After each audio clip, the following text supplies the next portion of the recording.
নমস্কার বন্ধুরা, বিদীপ্তস ক্রিয়েশনে আপনাদের স্বাগত জানাই।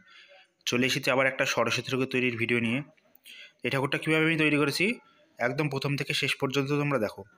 আর ভালো লাগলে অবশ্যই চ্যানেলটা সাবস্ক্রাইব করবে, ভিডিওটা লাইক, কমেন্ট এবং শেয়ার করবে। তো প্রথম থেকে একদম শুরু করা যাক, একদম বিচালি বা যেটা খড় বাঁধা বলে সেইখান থেকে। তো চলো শুরু করা যাক। মানে প্রথমে আমি খড় বেঁধে নিয়েছি এই ঠাকুরটা তৈরি করার জন্য।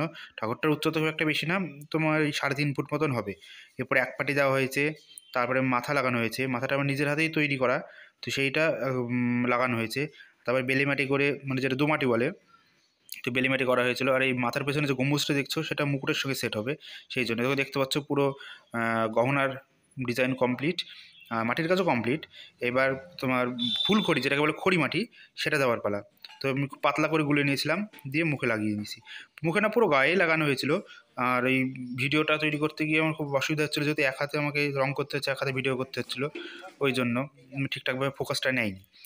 আর তোমার পুরো ঠাকুরটা রং করার পরে, মানে সাদা রং করার পরে দেখো কেমন লাগছে। এই দেখো, এটা পুরো সাদা রং করার পরে এরপরে আমি চোখ আঁকিয়ে নিয়েছি। আর একটা কথা বলে রাখি, যে কোনো গহনা রং করার আগে লাল রং করতে হবে, তারপরে সাবু দিতে হবে রং গহনাটার পরে, তারপরে তোমার বার্নিশ দিয়ে সোনের রংটা গুলতে হবে, গুলে লাগালে ভালো চকচক করবে।